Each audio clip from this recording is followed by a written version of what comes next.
Wow, did you need it for? I'm in Greece last week. My name is Brian Annan, and I work at the University of Auckland as a research and development director.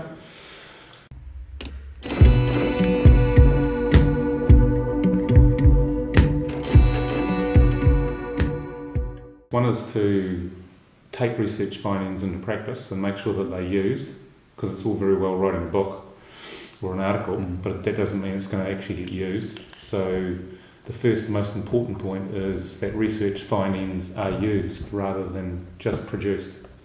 And that's a hard job because professional providers also don't necessarily get into deep knowledge about the research findings. So there's 2 or 3 major tasks to do. And then the last little part of my job is once we set that environment up where we're working together like that, it creates a sort of like a fertile environment for new research. So I'm setting up schools and communities and school leaders to say if they want some research done, the university can then help them out with new research. Mm-hmm. So it's not always just transferring existing research into practice, it's also creating opportunities for new research. And Helen Timperley and I have worked for 15 years in doing that sort of work. Yeah. Although, to be fair, Helen Timperley, Lorna Earle from Canada, and now she's also in New Zealand, Viviane Robinson, May Lai, Stuart McNaughton, those are the people that I primarily work with in the front line rather than the overseas people. Mm-hmm. Yeah. So there's definitely a New Zealand link. But what we're doing now is, as we are developing the strategy, the one that we're doing right now around learning and change networks, Helen and Lorna are helping set up an evaluation program within the program, not separate to it, not about it, but within it. And that's a concept where the researchers in the past wanted to write an article or a book and put their name on it. This is now about research and evaluation that is relevant to the people inside the schools, the families and the communities, and they need to get their name put on things that are working really well. So it's sort of like going back into the sector rather than taking it out.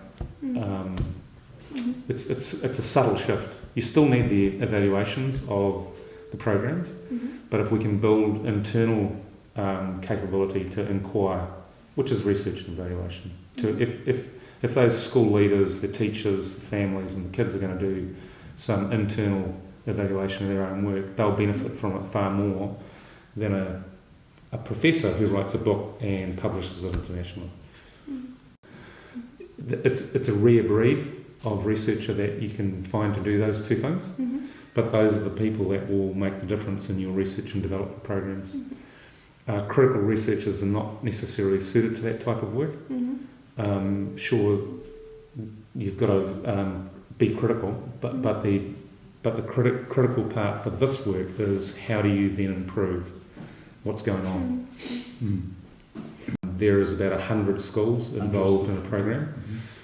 Usually the government set a contract for that, and then one of the providers wins the contract and you deliver between 20 and 100 schools. 20 is a small contract, 100 is quite a big one.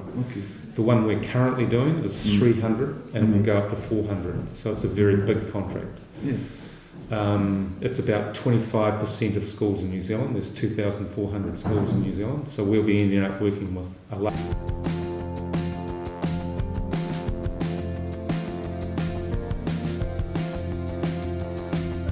In New Zealand, our schools have worked on their own as self-managing schools. That's a fundamental policy, as schools run their...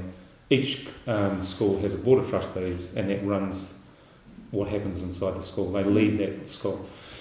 And what this new contract is about is saying it's probably better for schools to work together in groups with their communities to solve complex achievement problems. So if the kids are performing below national standards, it's likely that one school is not going to be able to deal with the complexity of intervention to solve that problem. So it's better for the group from the working groups. So we're forming groups of 5, 6, 7, 10 schools together to work together to solve their underachievement problems mainly with Māori, the Indigenous people of New Zealand, Pacific Island students, and students with special education needs. And so those groups of people, what we're suggesting is that they learn off each other, that they don't always need an expert from the outside like me or a professional provider to provide them with the solutions. They can figure out the solutions as a group. So our services to them is to facilitate them to find the knowledge within their groups of teachers, school leaders and students and their families, and find the knowledge to solve their achievement problems. So we, in terms of professional development, we're suggesting to them they can create their own professional development, that you don't always need a person from the outside coming in.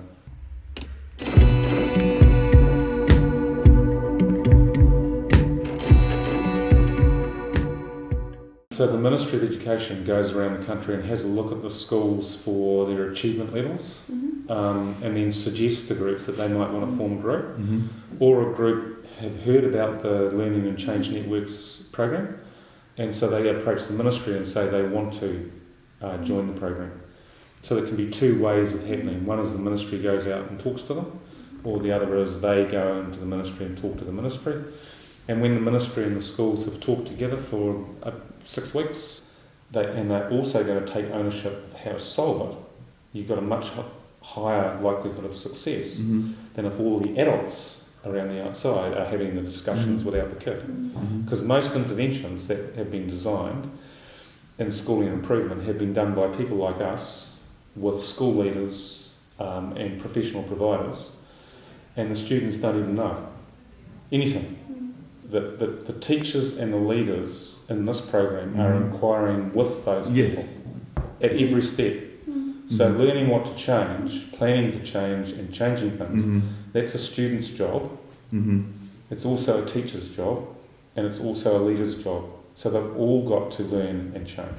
But what we've done in the past is the teachers and the leaders have done the learning and change, and the students have just been the recipients of that work. They haven't been asked to step up and make the changes themselves. So we're asking them to analyse their situation, plan for change and make the changes. And the big question mark is whether students can do that. And the immediate answer in this area is yes, they can. They can analyse their own situation with support. So it's a change of thinking around adults designing interventions for students to adults designing interventions with students, because we still know that the teacher's necessary.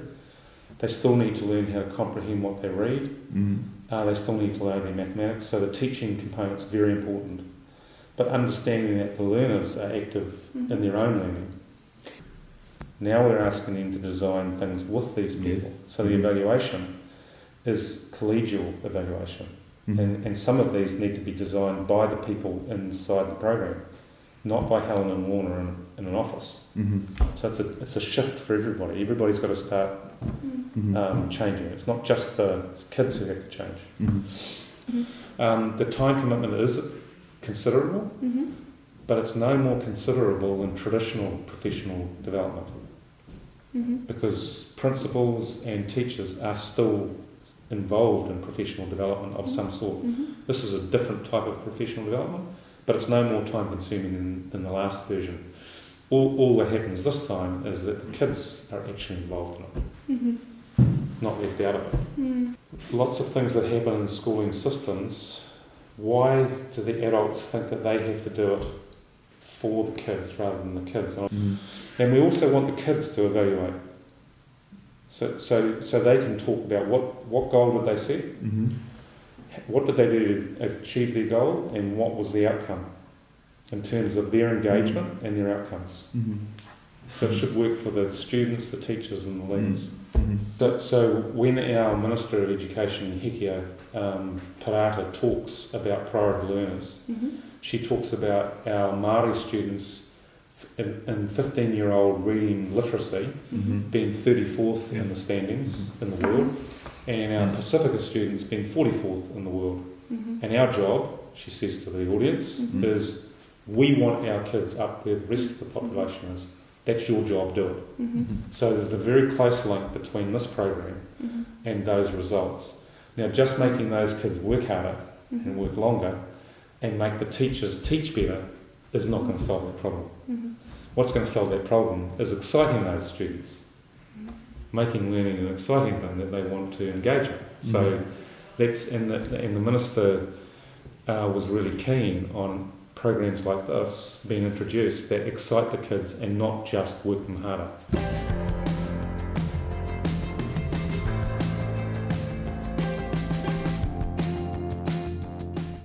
So schooling improvement, the way we used to think about schooling improvement, which was to do that, that's not going to work with learners who are now connected to the outside world through digital technologies, who are learning off each other, not just off their teachers. That's plain not going to work. So you do still need to do the effective teaching, which is, I think, what the governments are asking for, but you also have to create an environment within which the kids love the learning. They really enjoy it. Because a lot of our priority learners, they've been turned off school, and their mums and dads have been turned off school, and their grandparents have been turned off school. So you've got a whole, everybody who's alive in the family thinks schools are boring. But generally, New Zealand's in the same boat as France, where the capability of most of the population of students is really high, and they walk in the classroom and it's more face-to-face learning without digital technologies being used effectively. So what we're suggesting when they do that, and that when they analyse their situation, one of the things they're analysing is the use of digital technology. So the kids are drawing in their diagram whether they're using the digital technologies or not.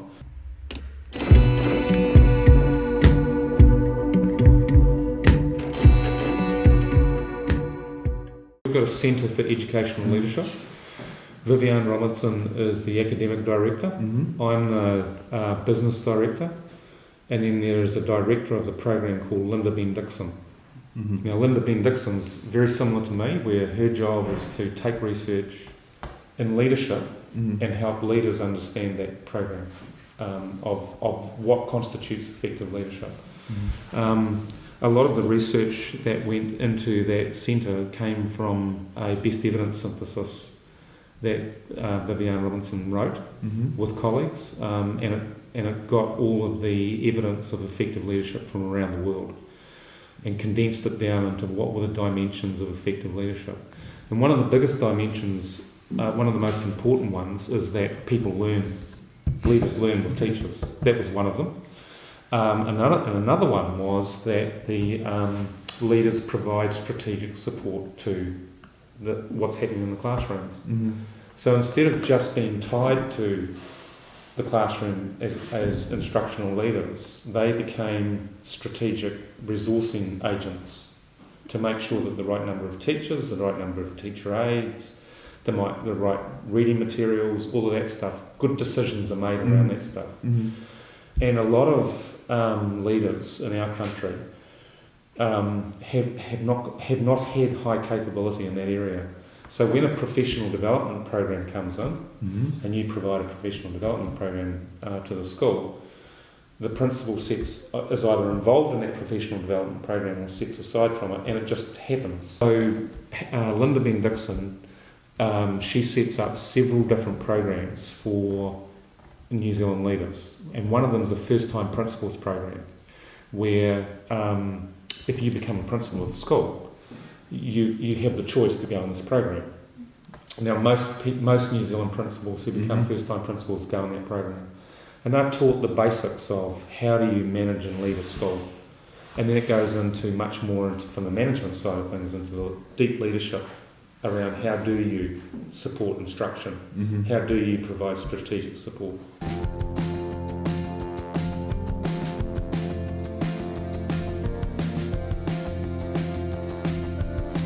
When we looked at schooling improvement groups of schools working together, we figured out that their capability and evaluation was low, that they didn't know how to measure success. They measured success based on feeling good with adults or small results for kids. You know, if you've got some improvement in their learning, it was a success. And what we've done is we've raised the awareness that a little bit of success is not good enough. You have to get, for the equity problem, you have to get massive success for major change. And we think we've now positioned people to realise that's what they have to do, not a little bit of change, but some major change, and check that it works with and is successful for students. And so the building evaluative capability program that we did in this right at the end of the last schooling improvement work, we're saying teachers and leaders are definitely your clients, but the first port of call for them is to talk to the students about what they think. And then they incorporate that into what they need to learn. So it's not just the teachers and leaders learning, the students know that they have to learn as well. That would be my strongest advice. Otherwise it's fantastic that France is now thinking improvement's a good idea.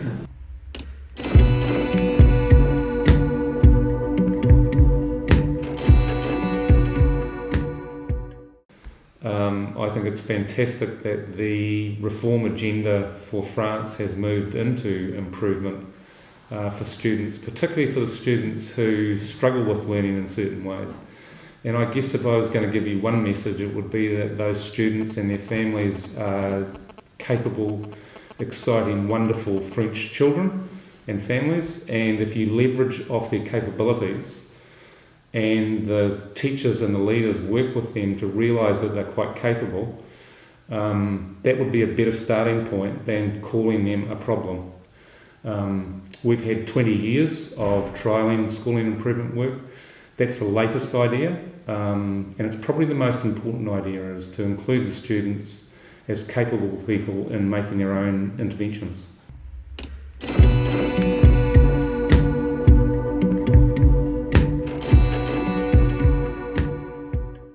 I completely failed. That's your job.